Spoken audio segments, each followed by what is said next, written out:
All right, so what do you do when nothing's working, right? When everything you're doing, you're trying, nothing's working. I get this question from time to time, and a lot of the times, the people legitimately have tried everything. And so recently I started, really trying to get to the core of the question of how do you help somebody when nothing's working? And so I'm going to walk you through a little framework of what I did with an individual, and I ended up doing this again, and it worked and over. If you're a real estate business right now, you feel like you're trying to generate business online and it's not working, I want you to first understand that you have to ask yourself, what are your assumptions? And so I'm going to give you a concept. Assumptions are, what things do you assume to be true in order to hit your goals? Right now, you have goals, you're trying to hit them, whether that's your marketing online, you're investing time in making outbound calls, whether it's you're going to get business from past clients, doesn't matter. The question it still's the same. What are the assumptions? Right now for your business, do you assume that you're going to have a certain amount of referral business? Do you assume you're going to have a certain amount of listings? Do you assume you're going to have a certain amount of buyers? Let's say you don't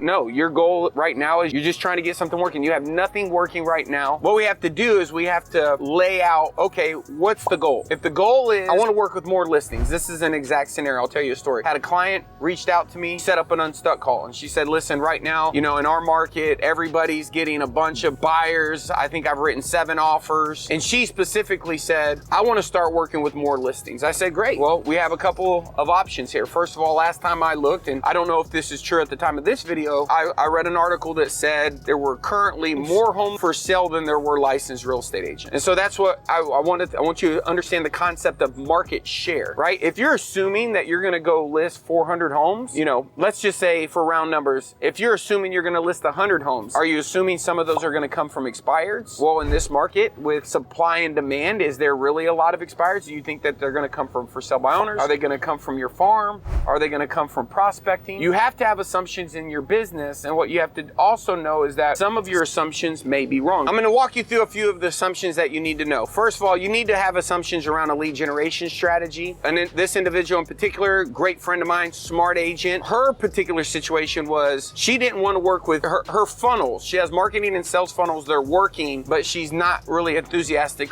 working with buyers. And I said, okay, well, great. Then that means you want to work with sellers. How are we going to get these sellers? Do you have a budget? Oh, okay, you have a budget. What do you assume your cost per lead is going to be? Do you assume you're going to be able to generate a qualified opportunity? And this individual right now is running ads for a cash offer. Well, anytime you run the cash offer, you get a higher quality lead, but you're going to pay way more money. If she has a budget, let's say her budget $500, well, she has to have an assumption around what she thinks those leads are going to cost. If she only gets 5 leads and they come at $100 a lead, and she didn't assume that her cost was going to be $100 a lead and that she was going to only be able to generate 1 out of every 5 opportunities, then that was her having bad assumptions. Think about it in another scenario of working out. I talked to a guy, good friend of mine, he's been losing weight every single week. Every single week, we're sitting at the pool, and he says, man, I'm not gonna order this, I'm gonna order that. And the reason why is I believe if I order this, I assume I'm gonna hit my goal. He has a big event that he's doing. He wants to lose 5 pounds a week. In order for him to lose 5 pounds a week to get to that deadline 4 months from now,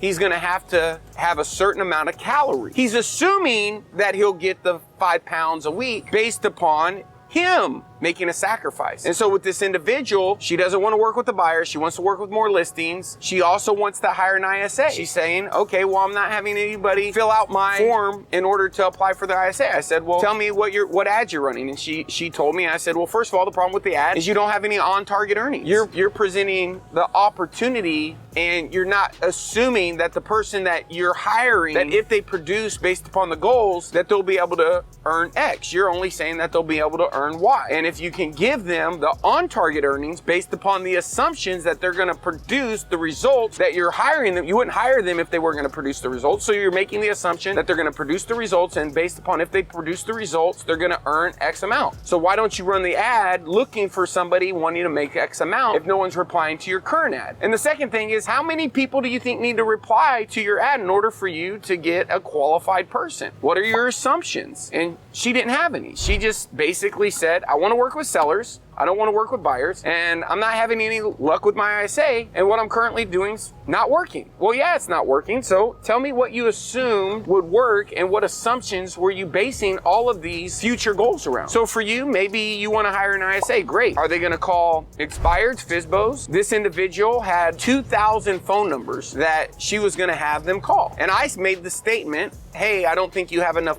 people for an ISA to call. You don't have enough leads, so you're going to have to use this strategy, which I would tell her circle prospecting, demand generation. And she said, no, I got plenty of leads, more than they could call. And I said, well, how many do you have? And she said, I have 2,000 data records that I got. And she went on to tell me the story. And I said, well, based upon my assumptions with an ISA is going to make 500 calls a day. Based upon my assumptions, have a current contact rate. Based upon that contact rate, based upon my assumptions, a certain percentage of those people are going to be in a place where they're prepared to do business with her. It's all about knowing what is the goal and what assumptions are you making in regards to getting to the goal. Anytime you're creating a plan, anytime you're creating a strategy, whether it's lead generation, hiring an agent, taking over a neighborhood, I don't care what it is. All plans are based in assumptions. And the truth is that when you have a plan that's pulling you to the next level, then sometimes those assumptions, you might have been wrong. Maybe you have to iterate. Maybe it's going to take a little bit longer than you thought based upon your assumptions, or you have to start doing more, or you have to start sacrificing more, right? So if you're a solo agent and you want to do outbound prospecting and it's not working, well, maybe your assumptions are wrong. How many hours did you think you were going to work? How many people did you think you were going to contact an hour? How many people are you actually contacting an hour?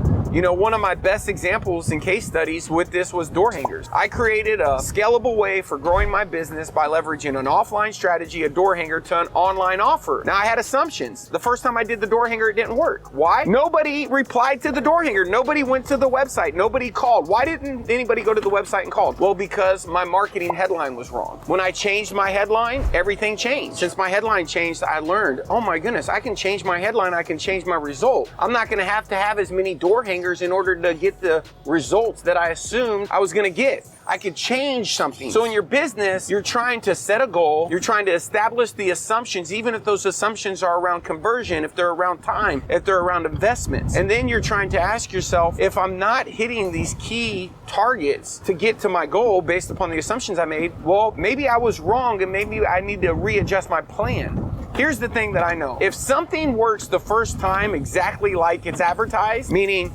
you go out and you learn an idea and you're going to try it online and it just works, this is what we call that in digital marketing, a miracle. Nothing ever worked the first time. What does happen is you set a goal online for your digital marketing efforts. You then learn when things don't learn, you adjust, and then you reset the goal. You readjust, you change your assumptions. So if the question is, hey, Mike, what do I do when nothing's working? Well, you have to ask yourself, did you really have a plan? What assumptions did you make in regards to the plan that you created, and where were you wrong? And how can you adjust the assumptions? What things do you have to do differently? Are you going to have to make more calls per day? Are you going to have more ISAs? Are you going to have to increase the pay or the offer in order to get more people to reply to your ad? Can you even afford to hire an ISA? You assume there was people that wanted to go perform that job, that function for that pay, but maybe your assumptions were wrong. So here's my suggestion. You need assumptions based upon your lead generation strategy. You need assumptions based upon your plan. And your number one job is to know where are you wrong based upon what you assume to be right. And then you have to identify and be able to articulate what is the number one thing that's throwing off my plan. What's the number one thing that's throwing off my lead generation? Is my lead generation not working because my landing page isn't converting? Because I assumed it would convert at 8% and it's only converting at 2%. And what makes landing pages convert better? Do I need a better headline? Is my headline more tied to the opportunity versus the problem? What switches, what tweaks do I need? Do I need to add a testimonial and add more proof? Do I need to add a video in order to get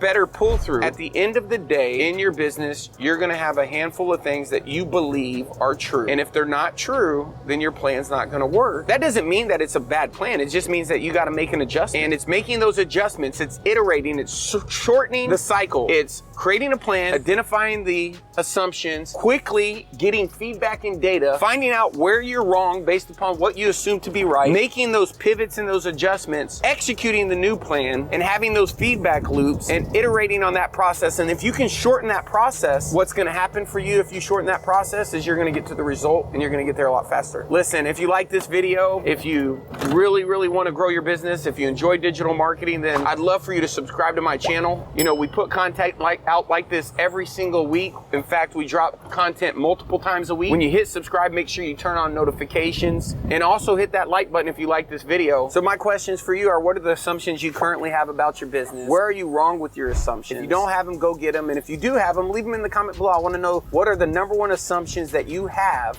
that are helping drive your business? And with that being said, remember, the best life to live is a life by strategy, not by transaction.